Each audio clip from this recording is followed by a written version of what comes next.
First of all, I have to disappoint you. Our talk is actually not about strawberries. It's about something much more important. About every fifth woman, not only in this room, but on this planet, that is statistically seen menstruating right now.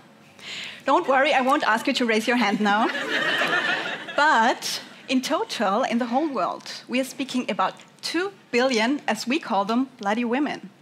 That's more than the population of China, North and South America together. But even though menstruation happens to every girl and every woman every single month, people do not talk about it. So why is this topic still such a big taboo? Let me ask you, would you ask the woman sitting right next to you right now whether she's currently having her period and how she's feeling? Probably not, right?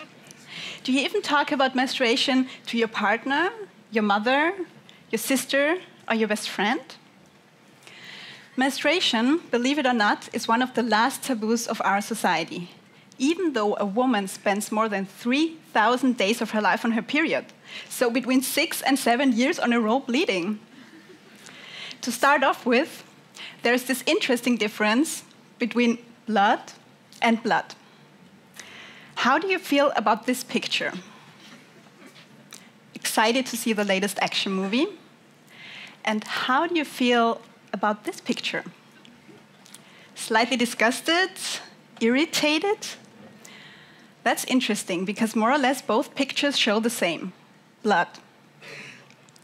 Nevertheless, most people don't have any problem when watching a bloody movie where people get killed, while they feel more than disgusted when seeing a bloody woman. So, why does menstruation make most people, and I'm speaking of men and women, feel that uncomfortable, although it affects half of the world population, and it's actually the reason that all human beings exist? If we look back in history, menstruation has always been something frightening and something forbidden on the one hand, but also something mysterious and powerful on the other. And the word taboo derives from the Polynesian word taboo. And taboo means something holy, but in a certain context, it also means menstruation. So from the existence of humankind, menstruation has always been something between adorable and despicable. So therefore, the perfect taboo. And we started doing research about this topic around 7 years ago. And we came across the ancient tampons and pad advertisements where menstruation was showing like this: women dancing on flowery fields and blue liquid. And we thought this is so weird and so unrealistic, because our blood is neither blue nor do we feel like dancing all the time. So over the last 50 years, those advertisements haven't changed a lot. And although we reached 21st century, big companies are still afraid of showing menstruation like it is. Bloody red and not always fun for girls. So that gives us one important reason to talk about periods. Another reason is the economical, cultural, environmental, and health aspect of menstruation in our society. Let me show you some figures. Did you know that 30% of all women suffer from period cramps in a way they cannot handle their daily routine in these days? And that's not just a problem of each individual woman. The costs for the European economy derived from some sort of period cramps exceeded 30 billion euros in just 1 year. So that makes it clear that periods are not just a woman's issue, but it's actually a matter of everyone, including your CEO. Another economical, but also political effect of not talking about menstruation is the cost for sanitary protection. Personally, I was really shocked when I first learned about the fact that tampons and pads are classified as luxury items in many countries, and they are taxed with the highest possible tax.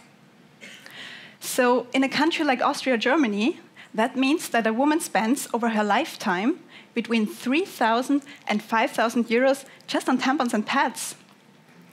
Considering everything that a woman needs for her period, like painkillers, etc., these costs can even exceed 10,000 euros and more. That fact already led to a political revolution.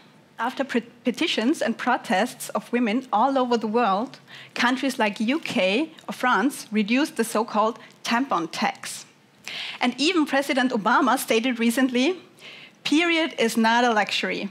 I suspect this tax exists because men were making the laws when those taxes were passed. So as you can see, there is still a lot of awareness raising needed, not only on a political, but also on a cultural level, right? Well, we in the Western world are in the privileged situation being able to debate about the tampon tax.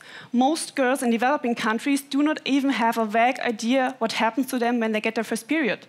So some think they are dying, and some others feel totally disgusted about their own body. And we recently traveled to India and talked a lot to women about their approach to menstruation. And we discovered that they face one huge problem: the lack of access to feminine hygiene products. So imagine this. You wake up in the morning with your period, and you have no tampon or pad at home, and you cannot go to the supermarket to buy those necessary products because you cannot afford them. So for us, this is unimaginable, right?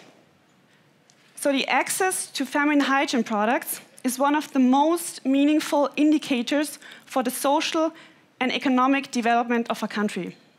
And in rural India, 1 in 5 girls drops out of school after they started menstruating. And besides that, they face other challenges. They are not allowed to sleep in the same room as their family members when they are menstruating, are not allowed to go to the temple, or even touch certain objects. So while in some parts of the world, women are still fighting for getting that access, a broad discussion about the ingredients of feminine hygiene products recently started in Europe. Because we are all scrutinizing almost every part of our lives. We want to know what's in our food and in our cosmetics. But have you ever thought, what's in my tampon? As we are still talking about a taboo, women do not know about the health and environmental impact of their feminine hygiene products. 45 billion feminine hygiene products pollute our planet every year. And the problem is that 90% of those products consist of a plastic cellulose mix. So that one single tampon needs up to 500 years to biodegrade. And this is not just an environmental, it's also a health problem, because recent studies found harmful substances in tampons, pads, and panty liners. The good news: sustainable and healthy alternatives exist, some of them for more than 80 years. So you can find organic tampons and pads in different shops, and also reusable products are becoming more and more popular because they're healthy, environmental friendly, and can help women to save money. So one menstrual cup, for instance, saves up to 2,000 tampons. What we observe is that questioning the products you use every month is key for breaking the taboo of menstruation. In the last 2 years, a menstrual revolution movement has spread all over the world.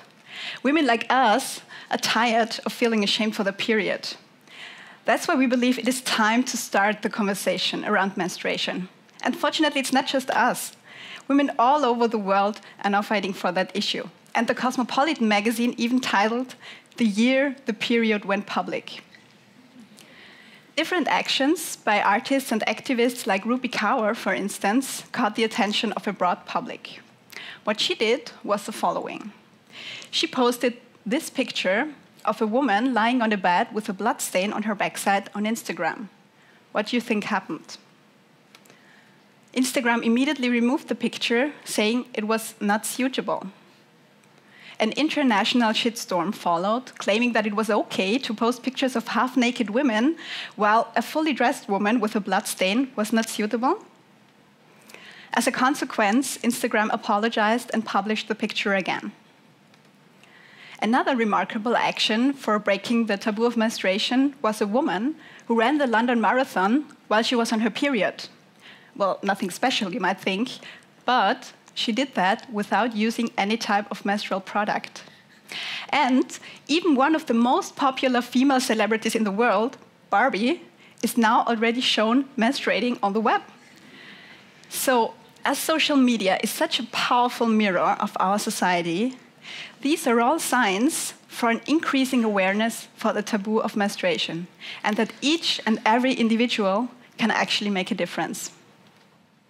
So it's actually your choice. It's your choice whether menstruation remains a taboo, and whether you, your sister, your wife, or even your daughter, so the next generation, will feel ashamed about their body or see menstruation as a normal and natural part of their lives. And our vision is that one day all 2 billion menstruating women on this planet do not feel ashamed, and they have a choice. And this includes the access to healthy and sustainable feminine hygiene products. Because we think this is not just a woman's right, it's a human right. So please help us spreading the word. Let's break this bloody taboo together.